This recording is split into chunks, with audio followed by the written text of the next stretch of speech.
Hello दोस्तों, study tour channel में आपका स्वागत है। मॉडर्न हिस्ट्री की क्लास 6 चल रही थी। इसमें आज हम सिखों का संपूर्ण वर्णन पढ़ेंगे। इसके पहले कि हम क्लास शुरू करें मैं कुछ आपसे लोग से बात करना चाहती हूँ 2 मिनट के लिए। आज मैं जब सुबह द हिंदू देख रही थी तो उसमें मैंने एक खबर पढ़ी। केरला के साइलेंट वैली में एक प्रेग्नेंट हाथी जब भोजन के लिए किसी गांव के पास जाता है, तालाब में वो होता है, उस समय एक व्यक्ति उसे एक पाइनएप्पल ऑफ़र करता है जिसमें स्ट्रॉन्ग एक्सप्लोजिव भरे हुए थे। वह हाथी जब उसको खाती है, वो एक्सप्लोजिव उसके मुंह में ही फट जाते हैं और उसकी डेथ हो जाती है और उसका जो अनबॉर्न बेबी था वो भी मर जाता है। इस घटना को जब मैंने पढ़ा तो बहुत व्यथित हो गई। अभी भी मेरा मन बहुत उदास है। इस तरह के कृत्य किस सोच का व्यक्ति कर सकता है, कैसा माइंडसेट होगा, नहीं कह सकते। मानव को सोशल एनिमल बोलते हैं।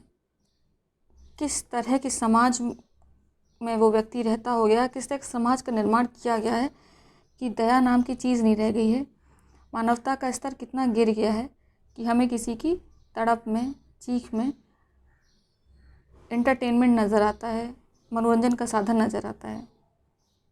अभी आप देख रहे हैं कोविड-19 चल रहा है। प्रकृति विभिन्न प्रकार की आपदाएं ला रही है। कहीं पे भूकंप आ रहा तो कहीं पे चक्रवात आ रहे। उसके बाद भी मनुष्य जरा भी सीख नहीं ले रहा। कभी कभी लगता है कि जो प्रकृति इस तरह की आपदाएं विपदाएं ला रही है उसके लिए मनुष्य स्वयं रिस्पॉन्सिबल है, वो यही डिज़र्व करता है। फ़िलहाल हम माफ़ी ही मांग सकते हैं। चलिए अपनी क्लास शुरू करते हैं। हमें सिखों के बारे में पढ़ना है। सिख संप्रदाय की उत्पत्ति उत्तर पश्चिम भारत में हुई थी। इनका अगर बोलें तो ये शुरू होती है मुग़ल काल में। उस समय भक्ति आंदोलन ज़ोरों शोर चल रहे होते हैं। तो जो प्रथम संत होते हैं गुरु नानक, वो भी भक्ति आंदोलन के प्रचारक होते हैं। इन्होंने बहुत प्रयत्न किया कि हिंदू मुसलमानों के बीच में निकटता है। इन्होंने किसी धार्मिक स्थल का निर्माण नहीं किया, ना ही किसी धार्मिक पुस्तक का रचना भी करी है इन्होंने। ठीक है। इनके जो शिष्य थे वह सिख कहलाए। अतः जो सिख शब्द है वो शिष्य शब्द का ही अशुद्ध रूपांतरण है। गुरु नानक का जन्म कहाँ हुआ था? तलवंडी में हुआ था। तलवंडी कहाँ पड़ता है? पंजाब, पाकिस्तान में। साथ में जन्म कब हुआ था इनका? 1469 में। मृत्यु कब हुई थी इनकी? 1539 में। कहाँ पे? करतारपुर में।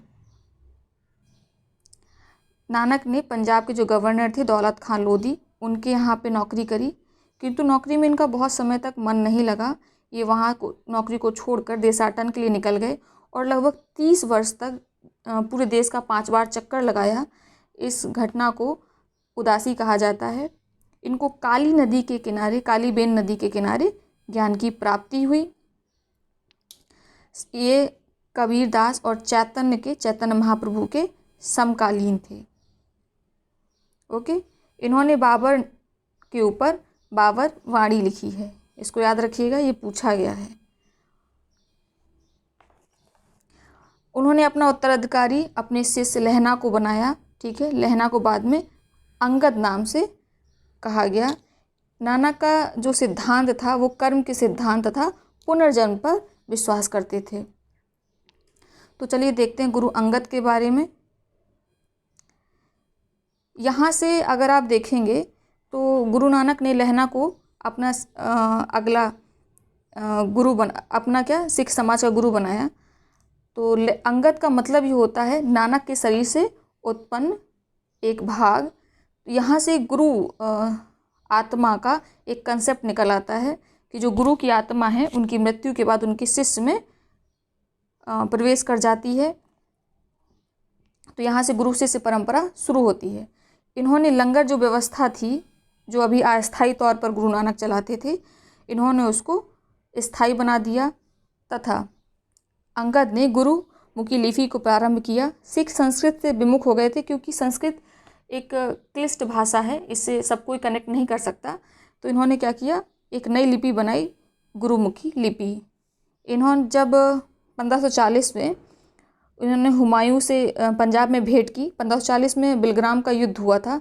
इस युद्ध में हुमायूं पराजित हुआ था और वो भाग गया था। तो पंजाब में किनसे इनकी हुमायूं की किससे भेंट होती है? गुरु अंगद से।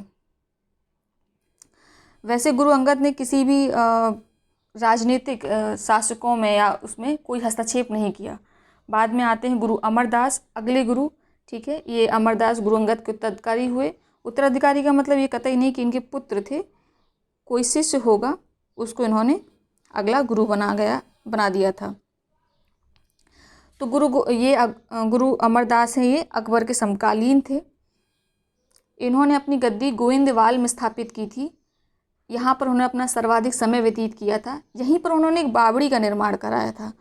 अच्छा, बावड़ी के बारे में बड़ी कहानियाँ हैं या सत्य हैं, ये सब प्रचलित हैं। इसके बारे में प्रसिद्ध था कि बावड़ी में अगर कोई स्नान करता तो उसके सारे रोग दूर हो जाते हैं।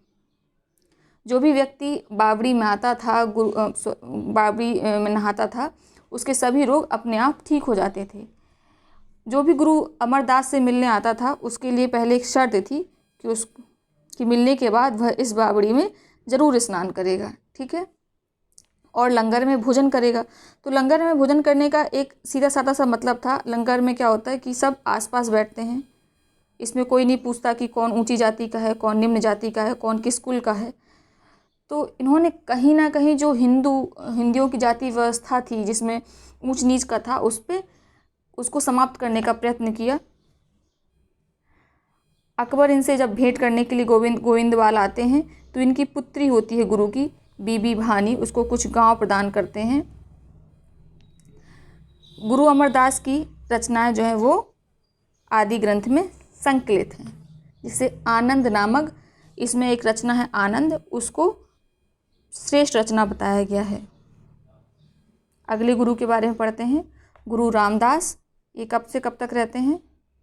1574 से 1581। ये ईयर से इतने इम्पॉर्टेंट नहीं है, लेकिन जब क्रोनोलॉजी आती है, क्रम से पूछा जाता है, तो एक दिमाग में मोटा मोटी आपको याद रहता है। ये अमरदास के दामाद थे। इन्हें अकबर ने 500 बीघे भूमि प्रदान की थी। ठीक है, यहीं पे एक प्राकृतिक तालाब पहले से था और उसी प्राकृतिक तालाब के चारों तरफ इन्होंने एक अमृतसर नामक शहर की स्थापना की थी। अमृतसर का मतलब होता है अमृत का तालाब। इसके चारों, तो इस एक तालाब ऑलरेडी था, उसके चारों तरफ एक शहर की इन्होंने स्थापना की, उसका नाम क्या था? अमृतसर। उसके बाद आते हैं अगले गुरु अर्जुन देव। ये 1581 से 1606 तक थे। ये रामदास के पुत्र थे। अच्छा, अब यहाँ से देखिए क्या होता है। जो गुरु रामदास थे, अर्जुन देव के पहले रामदास थे, उन्होंने गुरु पद को पैतृक बना दिया था। इसके पहले पैतृक नहीं होता था, लेकिन गुरु रामदास के पुत्र गुरु अर्जुन देव अब गुरु बनते हैं। गुरु अर्जुन देव काफ़ी योग्य थे। उन्होंने सिख संप्रदाय को शक्तिशाली बनाया। ओके, इन्होंने कुछ नगरों की भी स्थापना की। उसमें तरन तारण है, करतारपुर है, गोविंदपुर ब्यास नदी के किनारे। इन नगरों के निर्माण के लिए धन की आवश्यकता थी, इसीलिए उन्होंने अपने अनुयायियों को दान एकत्रित करने के लिए भेजा। तो जो दान मांगने जाते थे अनुयायी, उनको क्या कहा गया? रामदासी कहा गया। ठीक है, इन्होंने, अर्जुन देव ने एक रामदासपुर नगर की भी स्थापना की थी। यहाँ पे इन्होंने 2 तालाबों का निर्माण कराया, अमृतसर का और संतोषसर का। अमृतसर के तालाब के बीच में इन्होंने हर मंदिर का निर्माण कराया। और हर मंदिर की विशेषता है कि यहाँ पे 4 दरवाजे लगे हुए थे, जिसमें जो हिंदू धर्म के 4 वर्ण हैं उनके प्रतीक स्वरूप थे। ठीक है, इसके बाद इन्होंने स्वयं को सच्चा बादशाह भी कहा है। ठीक है, तो ये प्रश्न याद रखिएगा, ये प्रश्न पूछा जाता है। इन्होंने स्वयं को सच्चा बादशाह भी कहा है। गुरु अर्जुन देव का मुख्य कार्य अगर हम बात करें तो इन्होंने आदि ग्रंथ की रचना की थी। जहांगीर के विद्रोही पुत्र खुसरो को इन्होंने आशीर्वाद और कुछ आर्थिक सहायता प्रदान की थी। इसी कारण जहांगीर ने नाराज होकर इनको मृत्युदंड दिया था। ठीक है, अगले गुरु के बारे में पढ़ते हैं। गुरु हरगोविंद ने 12 फीट ऊंचा अकाल तख्त बंगा का निर्माण कराया था। अकाल तख्त बंगा में क्या होता था, ये गुरु बैठकर शिष्यों से मिला करते थे। उन्होंने दरबार में नगाड़ा बजाने की व्यवस्था की थी, जो राजसत्ता का प्रतीक थी। गुरु ने सिखों को सैनिक शिक्षा देनी प्रारंभ की थी और रक्षा हेतु शस्त्र धारण करने की आज्ञा दी थी। जो अमृतसर था शहर, उसकी इन्होंने किलेबंदी कराई। सिखों को लड़ाकू बनाने का श्रेय हरगोबिंद को जाता है। ये प्रश्न कई बार पूछा गया है। जम्मू कश्मीर में इन्होंने कीरतपुर नगर बसाया था और यहीं कीरतपुर में ही इनकी मृत्यु हुई थी 1645 में। अगले गुरु के बारे में पढ़ते हैं। गुरु हर राय 1645 से 1661 के बीच में रहते हैं। इनके बारे में ज़्यादा इम्पोर्टेंट नहीं है। ये वैसे ये राजनीति से इन्होंने स्वयं को अलग रखा, किंतु इनके दारा शिकोह से, जो शाहजहाँ का सबसे बड़ा पुत्र था, उससे अच्छे संबंध थे।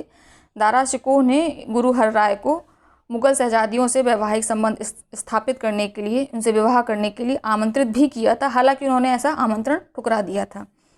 उसके बाद गुरु हरिकिशन आते हैं। हरिकिशन के बारे में कोई ऐसा इंपॉर्टेंट फैक्ट नहीं जो परीक्षा के लिए उपयोगी हो। अगले गुरु की तरफ चलते हैं।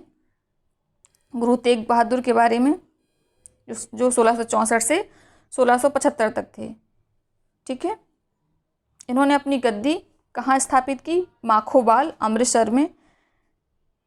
1635 में इन्होंने मुग़लों से युद्ध किया था करतारपुर में। और इनकी जब ये गुरु बनते हैं तो इस समय इनकी गद्दी के कई दावेदार खड़े हो जाते हैं, जिनसे इनका विवाद भी होता है। औरंगजेब ने गुरु तेग बहादुर को बुलावा भेजा कि आप आइए और इस्लाम धर्म कबूल कर लीजिए, किंतु इन्होंने इस्लाम धर्म कबूल करने से मना कर दिया। इस कारण औरंगजेब ने यातना दी इनको और इसी यातनाओं के कारण उनकी 1675 में मृत्यु हो गई। इन्होंने एक आनंदपुर नामक शहर बसाया था, नगर बसाया था। तेग बहादुर प्रथम गुरु थे जिन्होंने धार्मिक रचनाएं की थी। इनकी रचनाएं वैराग्य पर आधारित थी और ये गुरुमुखी लिपि पे ना होकर एक ब्रज भाषा का इसमें ज़्यादा प्रभाव पुट मिलता है। गुरु गोविंद सिंह की बात करें, 1675 से 1708 तक रहे। इनका जन्म पटना में होता है। ये तेग बहादुर के इकलौते पुत्र थे। इन्होंने स्वयं को सच्चा पादशाह कहा है, बादशाह नहीं पादशाह कहा है, याद रखिएगा। ठीक है, इन्होंने जो भी सिख समुदाय के लोग थे उनको शस्त्र धारण करना आवश्यक कर दिया था। ठीक है, और उन्होंने जो शस्त्र धारण करने का जो विचार था, इसको मूर्त रूप प्रदान करने के लिए एक दल का निर्माण किया। उस दल का नाम था दल खालसा। ठीक है, और जितने भी उनको सेना में चेंज किया सिखों को, और उस संप्रदाय को खालसा संप्रदाय कहा। इन्होंने सिखों को अपने नाम के आगे सिंह, पुरुषों के आगे नाम के आगे सिंह और महिलाओं को कौर लगाने के लिए कहा तथा पुरुषों को 5 चीज़ें रखना अनिवार्य कर दिया: केस, कंघा, कृपाण, कक्ष और कड़ा। इनकी इन सब गतिविधियों से औरंगजेब का नाराज़ होना तय था और औरंगजेब ने इसलिए सेना को लेकर चढ़ाई भी कर दी। तो इसका पहला युद्ध होता है आनंदपुर का, जो 1701 में होता है। इसमें क्या होता है, मुग़ल सेना पराजित होती है। फिर द्वितीय युद्ध होता है। ये बहुत ख़राब साबित होता है गुरु गोविंद सिंह के लिए। इनके 2 पुत्र होते हैं, जोरावर सिंह और फतेह बहादुर सिंह। ये बंदी बना लिए जाते हैं और इनको मुग़ल सम्राट जिंदा चुनवा देते हैं दीवार में। इस घटना को इनकी माता ने प्रत्यक्षता देखा था, क्योंकि वो भी बंदी बनाई गई थी। इसके आगे देखते हैं। आगे ही गुरु गोविंद सिंह के बारे में फैक्ट हैं, उनको देख लेते हैं। गुरु गोविंद सिंह सिखों के 10वें और अंतिम गुरु थे। ये प्रश्न बहुत बार पूछा गया है। इन्होंने अब यहाँ से कहा था कि अब गुरु कोई नहीं बनेगा, जो आदि ग्रंथ में संकलित गुरुबानी है अब वही सिखों की गुरु का कार्य करेगी। ठीक है, तो गुरु की गद्दी समाप्त कर दी गई थी, लेकिन अब राजनीतिक नेतृत्व करने के लिए इन्होंने बंदा बहादुर को कहा था। ये वही बंदर बहादुर हैं जिन्होंने बहादुर शाह प्रथम के समय एक स्वतंत्र सिख साम्राज्य की स्थापना की थी, लाहौर आज़ाद कराया था, और जिनका अंत फर्रुख शेर ने किया था। इनके बचपन का नाम बंदा बहादुर का लक्ष्मण देव मिलता है। इसको ध्यान करिएगा, रखिएगा इसको दिमाग में, ये भी प्रश्न पूछा जाता है। 1699 में इन्होंने खालसा पंथ की स्थापना की। इनके 5 शिष्य थे जो इनको अति प्रिय थे, तो उन्हें पंच प्यारे कहा जाता था। उसमें थे धर्मदास, दयाराम, मोहक चंद, हिम्मत सिंह, साबित सिंह। अगर आपको नाम याद करने हो तो उसको याद रखिएगा, SDM। कौन बना SDM? HD। ठीक है, तो इससे आप याद कर लेंगे। साहिब सिंह, धर्मदास, M से कौन हो गया? मोहक चंद, फिर हा से हिम्मत सिंह और D से दयाराम। आगे चलते हैं। गुरु गोविंद सिंह ने फारसी में एक काव्य लिखकर औरंगजेब के पास पत्र के रूप में भेजा था, जिसे क्या कहा गया? जफरनामा कहा गया। इनकी आत्मकथा थी जिसे विचित्र नाटक कहा गया। गुरु गोविंद सिंह के जो विचार थे उनको दसम पातशाह के ग्रंथ में संकलित किया गया। इसकी 3 भाषा थी, व्रज, गुरमुखी, फारसी। तो किस ग्रंथ में संकलित किया गया था? दसम पातशाह, 10वें नंबर के गुरु थे, इसलिए दसम पातशाह कहा गया। ठीक है। इन्होंने एक पुस्तक भी लिखी थी जिसका नाम है चंडी दीवार। आगे देखते हैं। इनकी जो गुरु गोविंद जो सिख समुदाय की पुस्तक है गुरु ग्रंथ साहिब, उसमें कुछ फैक्ट्स हैं, उनको देख लेते हैं। इसमें बाबा फरीद का उल्लेख मिलता है। बाबा फरीद कौन है? सूफी संत हैं मुगल काल के। गीत गोविंद के लेखक। जयदेव का भी उल्लेख मिलता है। हिंदी भाषी संत कौन कौन है? रामानंद, कबीर, रैदास, इनका भी उल्लेख इसमें मिलता है। एक मराठी संत है नामदेव, इनका भी उल्लेख मिलता है। सिखों के जो स्वर्ण मंदिर है उसका निर्माण एक महान सूफी संत मियाँ मीर ने ये इसकी नींव रखी थी। मियाँ मीर था कौन? तो जो दारा शिकोह है, दारा शिकोह शाहजहाँ का बड़ा पुत्र, उसका आध्यात्मिक गुरु था। उन्होंने स्वर्ण मंदिर की नींव रखी थी। ठीक है। एक हुजूर साहब थे, उनके द्वारा गुरु नानक की याद में गुरुद्वारा बनवाया गया था। ये भी फैक्ट मैंने यहाँ पे मेंशन नहीं किया, इसको याद रखिएगा। तो हुजूर साहब ने क्या बनवाया था? गुरुद्वारा। किसकी याद में? गुरु नानक की याद में। यही भारत की खूबसूरती है कि कोई मुस्लिम है और वो सिखों के लिए गुरुद्वारा बना रहा या फिर स्वर्ण मंदिर की नींव रख रहा। ऐसे ही बहुत से और भी मुस्लिम शासक थे जिन्होंने हिंदू के लिए काम किया। तो चलिए, क्लास यहीं तक थी। इसका टेस्ट मैं कल दूंगी, आप टेस्ट सॉल्व किया करिए और उसके आंसर दिया करिए। वीडियो पसंद आती है तो इसको लाइक किया करिए, इससे मुझे मोटिवेशन मिलता है और इससे आपका कोई पेनी खर्च नहीं होता, ना मुझे कोई एक पेनी मिलता है उससे, लेकिन कहीं ना कहीं मेरा मोराल बूस्ट होता है। तो आई होप आप वीडियो देखेंगे और लाइक करेंगे। Thank you so much.